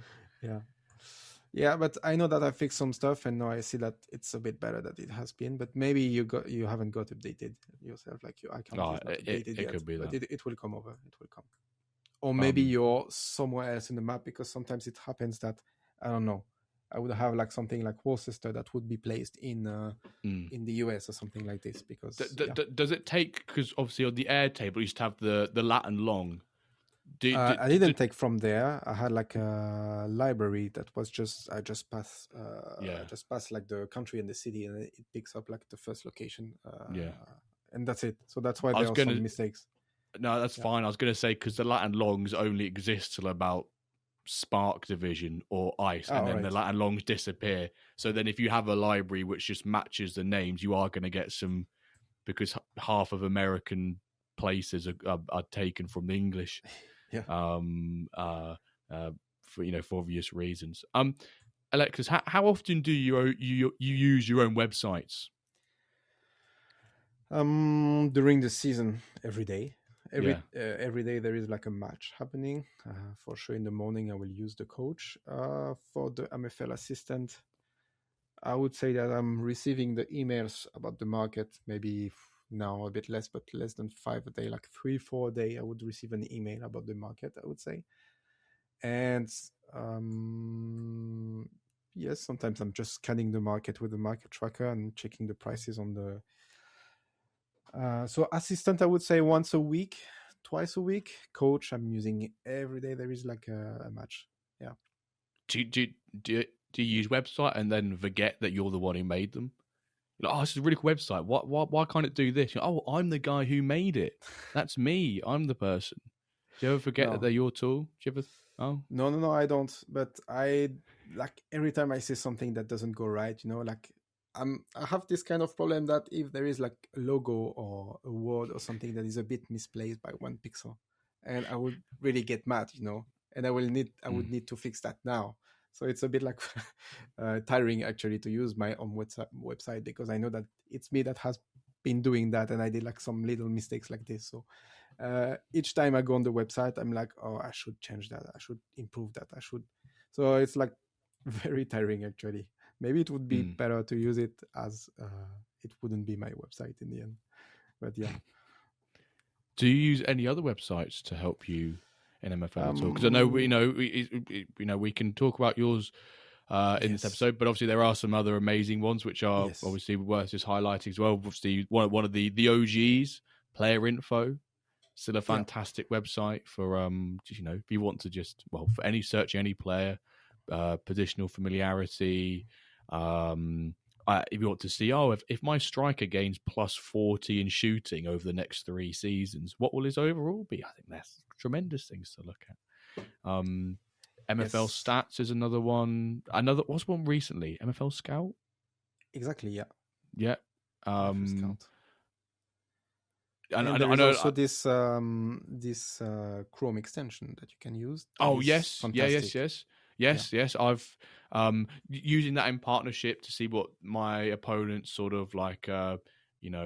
Saves me time looking at their most frequent formations over the last 5 matches, and I combine that with the formation meta thing, and just saving you time, but also giving you maybe a little bit of an edge in some circumstances.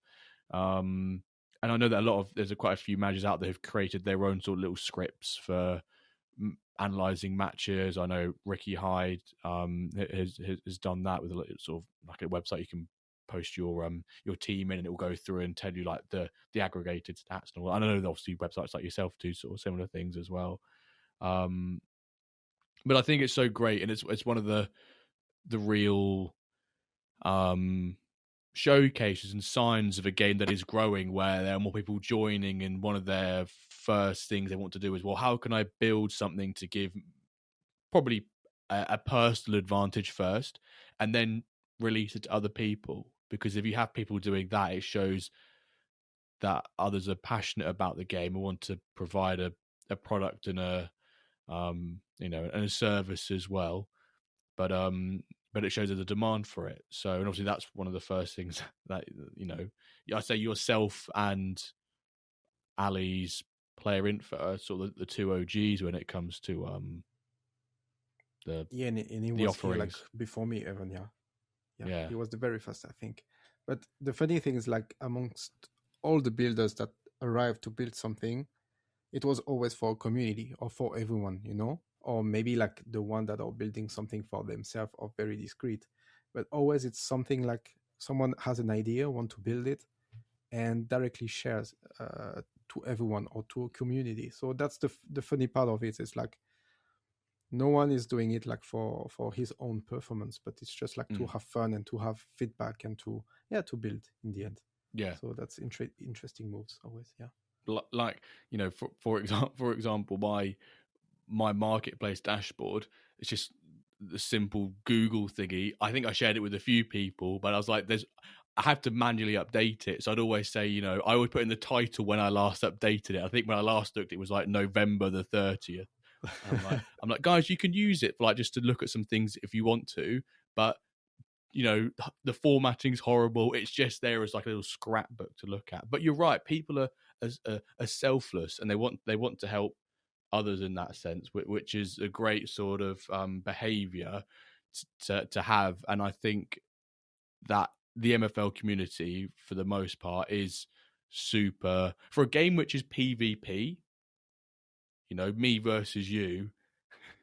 There's so much kindness and support from other managers, whether it's even look at from a tactics point of view, the Yorkshire TNXP boys with their tactics corner, and helping others to become better at tactics, and that behavior and those traits rub off on other people as well, because if they can already see that your site is successful, they know there's demand and they want to maybe, they can ask you questions and you're happy to help, or they can ask community, or they can build something and know it will get used by people. So I welcome people to come and build things in MFL.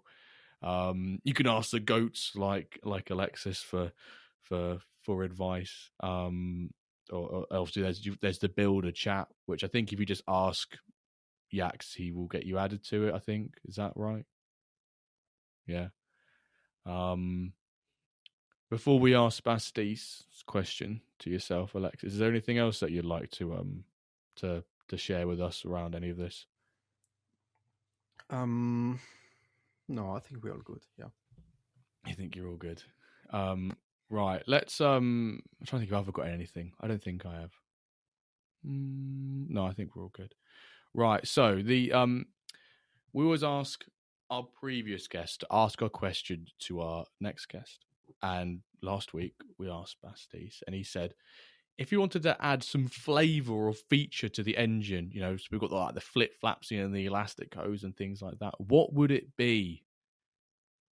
So, what would your answer be to said question? So I guess we can rephrase this question to say, what kind of job you can give to me? I have nothing to do at work. Please give me a job, something like this.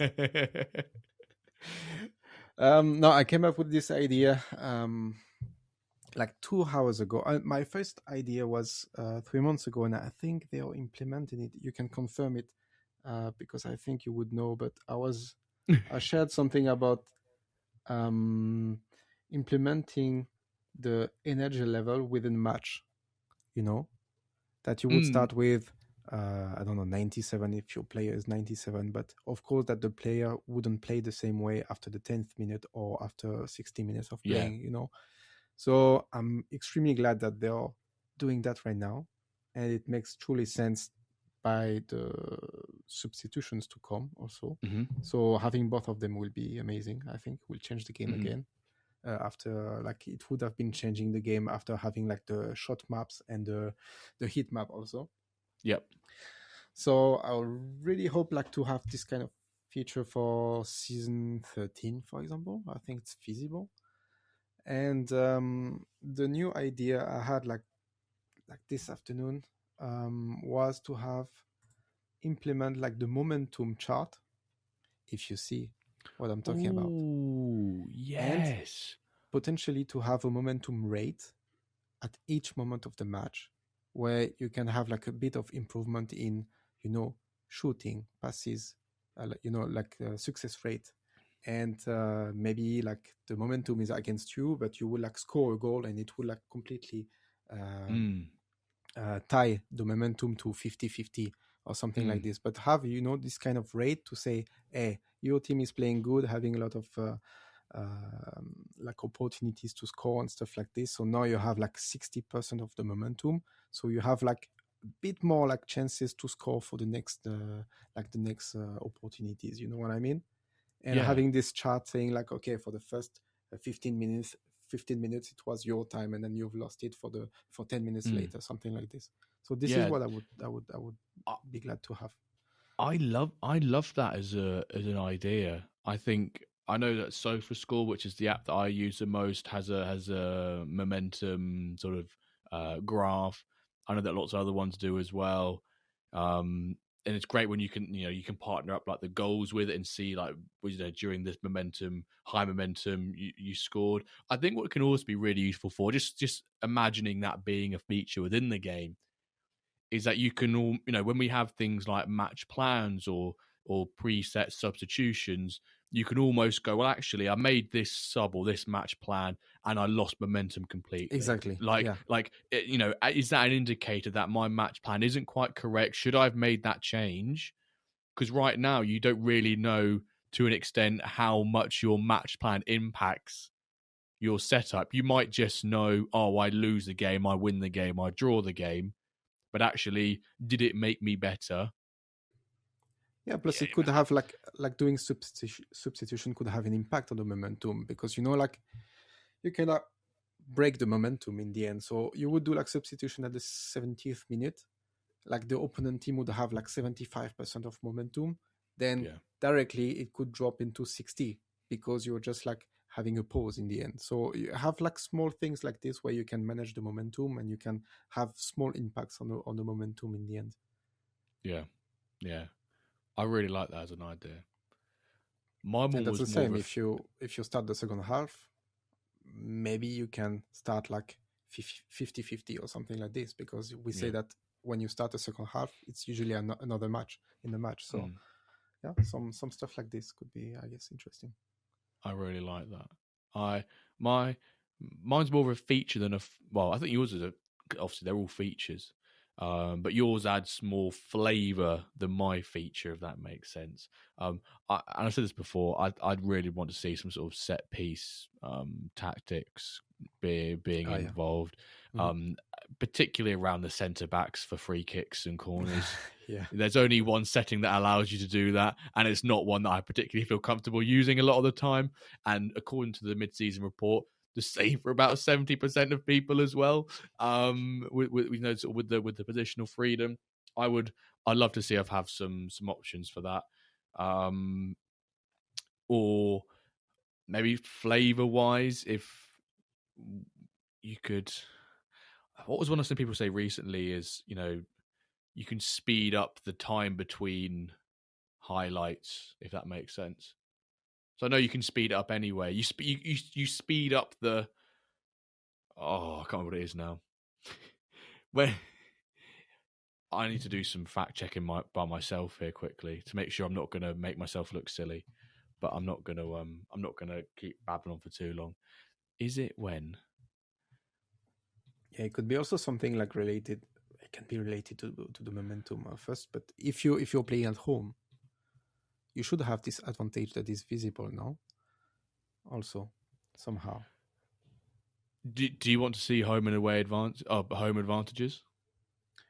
Yeah, for a bit, like because you have the supporters that are here, so maybe it should be, I don't know, should be visible, and maybe you could feel something happening into your players. I don't know, or just the flavor of it, just the mood, just the music, just something like this. I don't know. Lots of flavors. We taste a lot with MFL, but there's so much more we can taste and enjoy the flavor of. what would be your next question for our next guest? Whoever that might be. I know who it is, by the way. I know our next guest. Oh, okay. I know. Is it a manager? Sometimes I don't actually know the next guest, by the way. Like, I don't organize it till midweek. But this one, I know who the next guest is. Can I ask if it's a manager or? Yeah, it's someone who plays MFL. Okay. Yeah. It's really Micah Richards. No. I really like the question of. I think it was Trust the Process 2 weeks ago before Bastis. About the like NFT card of yourself. Yes. And I want exactly. I'm hesitating between two questions actually, and you will help me to choose. The first one would be exactly the same question, but as a player, to rate yourself as a player. Mm-hmm. But maybe it has existed already in the WenDirk. I think it might. I think it might have. I think it might have existed before. So potentially we can ask the other question that would be what would be your IRL dream career path as a football player if you could have chosen? Okay. IRL dream career path. Do you think it's a relevant question regarding the next guest that is coming? Yes. 100% that person will enjoy answering that. All right, here we go. That's the one. Because there's different routes, and there's someone who stays at their team for the whole career, or someone who moves too early in their career and flops, and all this sort of stuff. But will he finish in the MLS or in Dubai or something like this? Yeah, or China. Or China. Alex, before we wrap things up, is there anything else that you'd like to bring up in the episode? No, I think I've said everything I wanted to say. That's great. Thank you. Awesome. Actually, no. For people who want to support you, and maybe get support you or take part in the sort of the premium, whereabouts can they find that out? Whereabouts can they do that? How you can do that? Yeah. How can they do that? Yes, you can just have to go on the MFL Assistant or MFL Coach homepage, and there is the Buy Me a Coffee button. And just by giving €1, you'll have access to the premium for until the 1st of May. So thank you for all the people that has done it already. Mm-hmm. And thank you for the one that will take part of it. And and waiting for your feedback. And I want to keep building something always better, so we get to be like better managers also. Oh, I love that. Yeah, I will link the Buy Me a Coffee thing in the Spotify and the YouTube description. And Alexis, you are in most of, if not all of the Discords around. You're obviously in the French Discord, the WenDirk, the MFL one. Just type in Alexis in the Discord, or on Twitter you are at Alexis_MFL. It has MFL Assistant next to his name, folks, so you can't miss out who it is. But Alexis, a big thank you for all the work you do in providing these amazing websites. I am a proud user of said websites, and you've helped me win plenty of games, particularly in Season 5 and Season 6. But more importantly, thank you for coming on the episode today. It's been great to have you on for a third time. Some great insights. Great to hear that the sites are doing so well, and I look forward to all the future development on MFL Coach and Assistant. But the one biggest piece of development is you need to pick who the bald man is on MFL Coach. You need to pick who that person is. That's my one task for you this year, to pick who that person is. But right. Thank you for coming on, Alexis. Thank you for the invitation. Oh, sorry, I'm just cutting you. Thank you for the invitation. Once again, it was great. Thank you for the content you're creating. It's always amazing. No problem. And I wanted to say just congratulations to Calva also, because I didn't have the opportunity to say it. So now I can hear it. And that's it for me. Yeah. Baby Calva. Calva Jr. Sorry, Calva Jr. That's what I should be saying. And quick one on Calva. He's out of the cup with the WenDirk team, but he's still unbeaten in the league. He's won all of his league games. He's currently like 8 points clear. He can't bottle it now, can he? He can't bottle it now. But Alexis, again, thank you very much for coming on. Hashtag of this week is hashtag a current or retired player who you think would be great to join MFL. And thank you all so very much for watching or listening. And we'll catch you this time next week for an episode of the WenDirkCast. Thank you for listening.